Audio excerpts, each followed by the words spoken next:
राष्ट्रीय महिला आयोगाचं पुण्यामध्ये येणं झालेलं आहे आणि कमिशनचे पुण्यामध्ये वेगवेगळे कार्यक्रम आहेत. आत्ताच जो कार्यक्रम यशोदामध्ये झालाय तो स्टॉकिंग या विषयावरचा कार्यक्रम आहे. आपण असं बघतो की अनेक वेळेला महिलांना स्टॉकिंगचा खूप सामना करावा लागतो. महिलांचा पाठलाग होणं, त्यांच्याबद्दल कमेंट करणं, शिट्ट्या मारणं, डोळे मारणं किंवा काही न बोलता त्यांना नुसतं बघत राहणं, अशा प्रकारचे अनेक घटना आपण बघत राहतो. पण याच्यासोबतच आता डिजिटल स्टॉकिंग पण वाढलेलं आहे. त्यामुळे या विषयावरचं अवेअरनेस करणं फार गरजेचं आहे.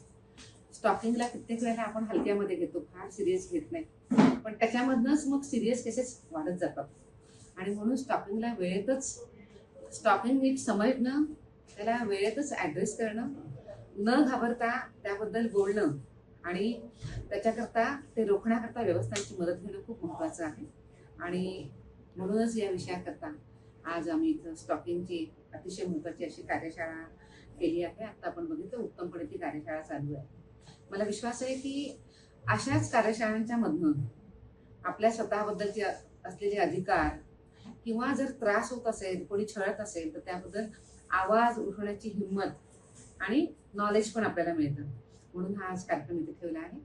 आज कमिशनचा दुसरा एक कार्यक्रम आहे इथं, जो अतिशय वेगळा आहे.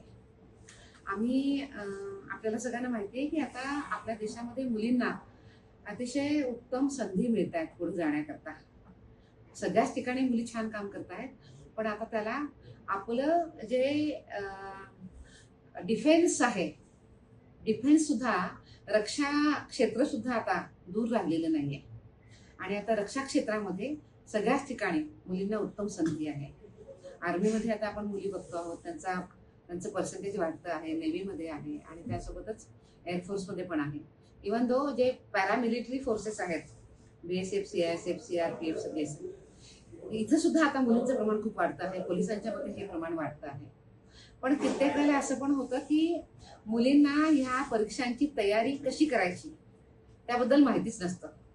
फिजिकल फिटनेस कसा हवा, त्यासोबतच एक्झाम पास करण्याकरता कशी तयारी करायची हे माहिती नसतं.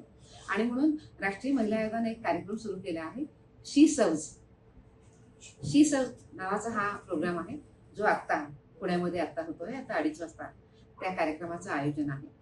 आणि मला विश्वास आहे की या कार्यक्रमांमधनं ज्या मुली आपलं करिअर या क्षेत्रामध्ये करू इच्छितात किंवा त्यांना ती संधी दिसते आहे, अशा अनेक मुली या क्षेत्रामध्ये उद्या वळतील आणि आपल्या रक्षा क्षेत्रामध्ये मुलींचं प्रमाण अधिक जास्त वाढू शकेल.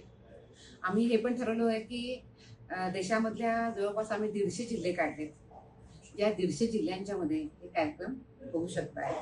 त्यामध्ये ॲस्पिरेशनल डिस्ट्रिक्ट्स आहेत आणि त्यासोबतच पुण्यासारखे जिल्हे आहेत जिथं मुलींना पुढे जाण्याकरता खूप उत्तम संधी आहे, वातावरण पण आहे. अशा 150 जिल्ह्यांच्या मध्ये आम्ही शी सर्व्स हा कार्यक्रम करतो आहे, जो आज होणार आहे. त्यानंतर आज पुण्यामध्ये एक अतिशय चांगला कार्यक्रम आहे, ज्याचं नाव आहे तेरे मेरे सपने. आज ज्ञान प्रबोधिनीमध्ये तेरे मेरे सपने या सेंटरचं शुभारंभ आम्ही आज करतो आहोत. तेरे मेरे सपने हे प्री मॅरिटल कम्युनिकेशन सेंटर आहे. आपण असं बघतो की लग्न जेव्हा होतात तेव्हा लग्नामध्ये आपण अनेक तयारी करतो. अगदी मेहंदी असते, संगीत असतं, उत्तम लग्न होतं. पण त्या सगळ्यामध्ये त्या दोघांनी एकमेकांच्या सोबत छान राहावं याच्याकरता जी लग्नाबद्दलची जी समज उत्तम वाढवणं असतं, त्याकरता सुद्धा प्रयत्न करणं फार गरजेचं आहे. या तेरे मेरे सपने या इनिशिएटिव्हमध्ये प्री मॅरिटल कम्युनिकेशन सेंटरमध्ये ही समज वाढवण्याचं काम केलं जातं.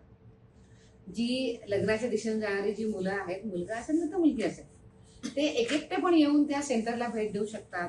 लग्नाबद्दलची आपली समज अधिक उत्तमपणे ते नीट सामंजस्याने कसे पुढे जाऊ शकतील असं बघण्याकरता, ऐकण्याकरता तिथं ते येतात आणि आपली समज वाढवून घेतात.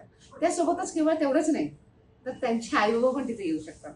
होणारी सासू आणि होणारी सून सुद्धा तिथे येऊ शकतात आणि आपलं कुटुंब नीटपणे पुढे जाईल याकरता प्रयत्न करू शकतात. आतापर्यंत राष्ट्रीय महिला आयोगाने देशभरामध्ये आमचे 105 सेंटर्स सुरू झालेत.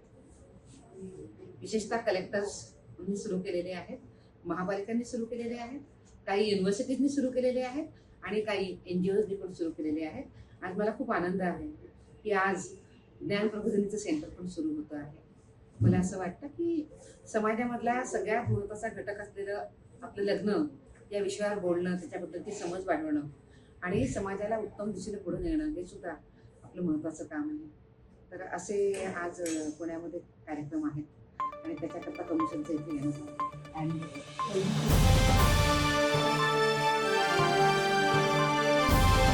समाजकारण, प्रशासन आणि राजकारणातल्या अचूक विश्लेषणासाठी बखर लाईव्हच्या सोशल मीडिया प्लॅटफॉर्म्सना लाईक, फॉलो आणि सबस्क्राईब करा.